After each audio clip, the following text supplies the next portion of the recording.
Hello friends, Kristin La Vanway here with another exciting episode of the Phoenix Real Estate Market Update.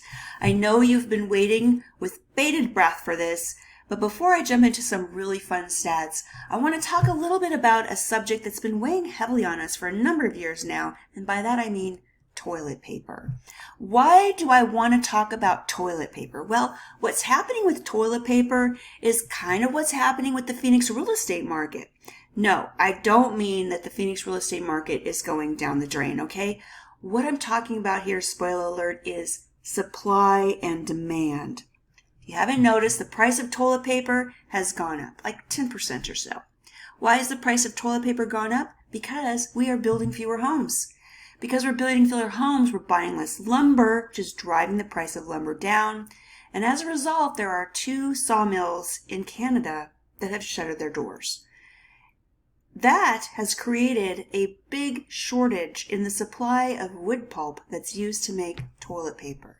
And I'm specifically talking about the good wood pulp to make the really good toilet paper. We're talking like the Charmin here. And so consequently, the price of this toilet paper has gone up. Now, consumers have a couple of options, okay? Well, they can pay more for toilet paper, they can buy less, use less toilet paper, or you can buy the cheap, scratchy stuff. Who wants to do that? But as a result, probably the sales of toilet paper is going to go down. My point in all of this is, of course, simple supply and demand economics. The supply of the wood pulp and inherently the supply of toilet paper interacts with the demand. In other words, how much people really need to buy versus how much they're willing to spend for toilet paper. Those 2 factors interact with each other to determine the sales volume and the pricing of your classic Charmin.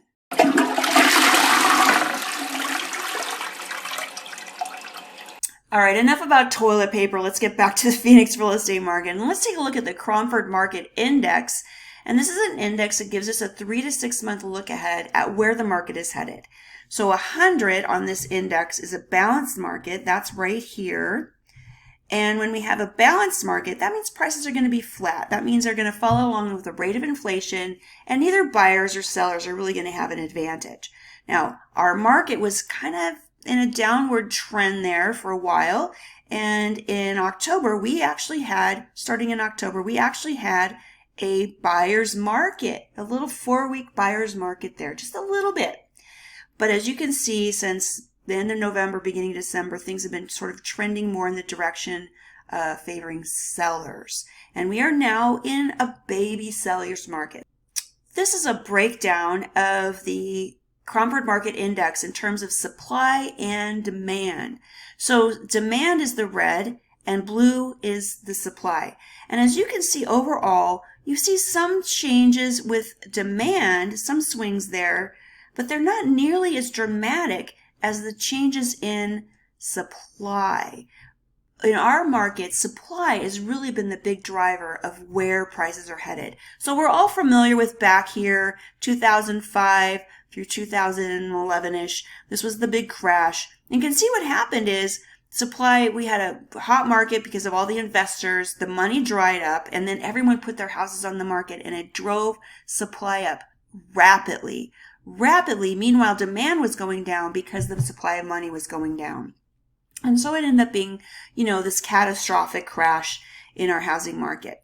But finally, things leveled off in 2014, and we actually had a balanced market. Balanced meaning that the supply and the demand are equal. Okay, they're about balancing out. So that was in 2014. And because of all of this, builders started building fewer homes, and our supply started to dwindle. So we saw a decrease in supply from 2014 until basically right now where we're at. And that has been what's been driving up prices in Phoenix real estate. Well, things really came to a head here after the pandemic, after the market it shut down for a little bit, which sort of pinched the fire hose, if you will. And when that fire hose let go, so did demand. You can see it just shot up. If things started to happen, people had extra money. They started working from home. There was all these things that drove up the home purchases. And of course, we're going to talk about mortgage rates later, but mortgage rates were super low, and so it was a lot easier to buy a home. So demand went up and supply just started to crash down until finally it reached a head with the increase in the mortgage rates and prices, got to a point where homes were just less affordable. And we started to see this shift happening last year where supply and demand try to meet up. They try to get together and balance out. And that's where we were in January. We had a balanced market. So here's another look at that. The market index has been trending up. We're at 125. So 100 being normal market, balanced market. 125 means we're slightly favoring sellers. Our supply, we've got about 2/3 of the homes we need to service our current market. And you can see that our supply is trending downwards. So as people are buying homes, and the builders kind of closed their doors a little bit there. They stopped building homes like we talked about with the toilet paper analogy, so that our supply is going down. So not only are home builders building fewer homes, but people are not selling their homes. This is our new listings year to date, and you can see there's a big gap. This is where we were for the last 2 years. And this is where we are now. There's a big gap. People are not putting their homes on the market. Why would they? Because they're going to take their 3% mortgage rate and cash that in for a more expensive home with a higher mortgage rate. No, they're not going to do that. Okay, they're not going to do that. You can see if you step back even more, this is where it's been the last 8 years, how many new listings there generally are. And here we're just really low comparatively on the number of new listings.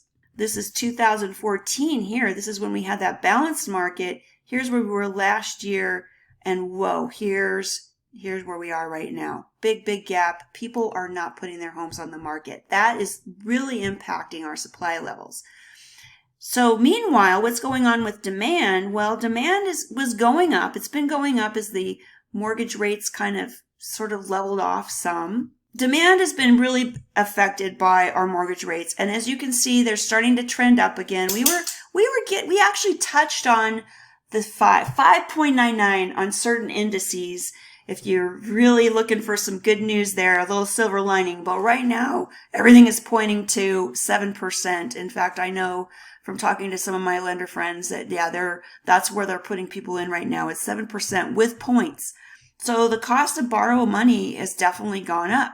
Not only have mortgage rates gone up, but some of the fees have gone up too. We're used to paying like 0 points to get a loan.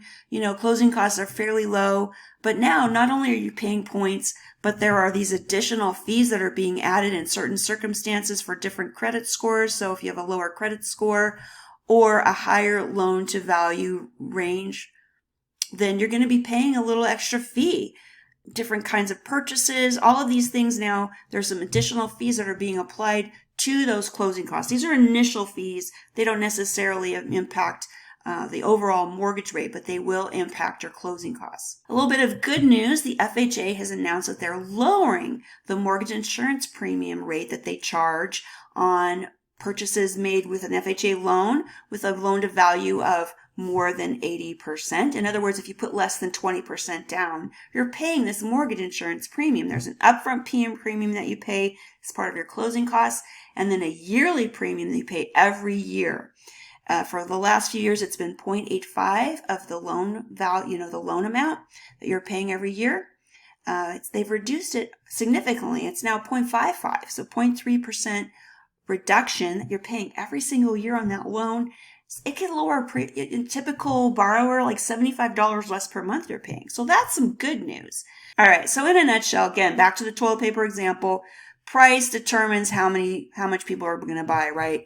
And so we saw that our listings under contract, like the number of homes people were buying, it took a big old dive last year when those rates went up.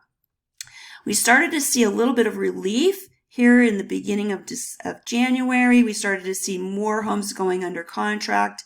It's gone up, but you can see it's still below what we would normally see this time of year. This is typically what you see, and here's where we are right now. So even though it's going up, it's still lower. We're still seeing a lower sales volume compared to what we normally would see. Here's when we kind of had that big shutdown and people weren't buying homes, we saw our listing counts going really up. And now they're going back down again. They're going back down, and now they're kind of leveling off because there's this balance between people buying fewer homes, but people putting fewer homes on the market. And so it's sort of a balancing effect. And of course, what everybody's wondering is, what about our sales prices? Well, they did go down. They did go down. You can see there's definitely a downward trend, but look here, there's an upward trend right now. What? That's right. We hit a peak here in May. Around May timeframe, we hit this peak.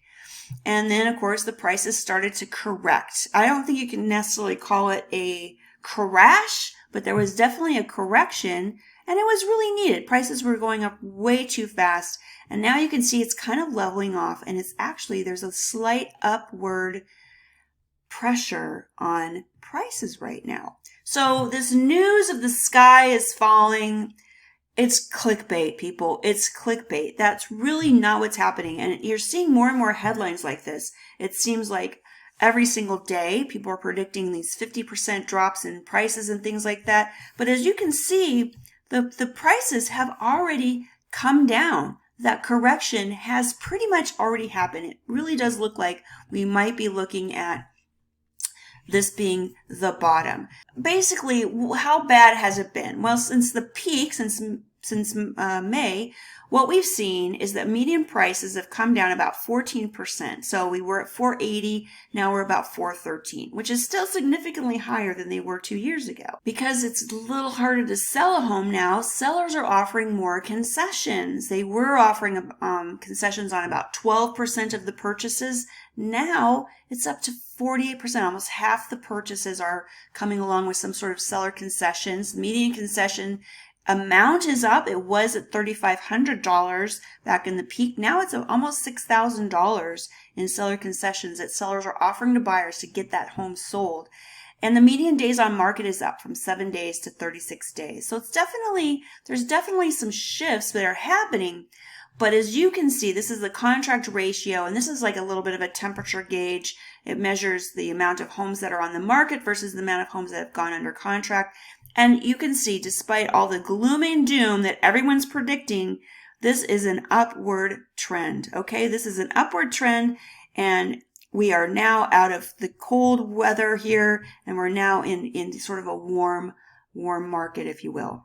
Another way to look at it is, this is a map of where we were at the beginning of February of last year, so a year ago. And it's hard to tell from here, so let me just point out, all of these gray colors are ridiculously hot markets, like markets we've never seen in the history of Phoenix real estate. That's where we were a year ago. Now, flash forward into October when we were in that trough, and it's cold, it's frigid, it's like the Arctic, right? Everything just kind of stopped.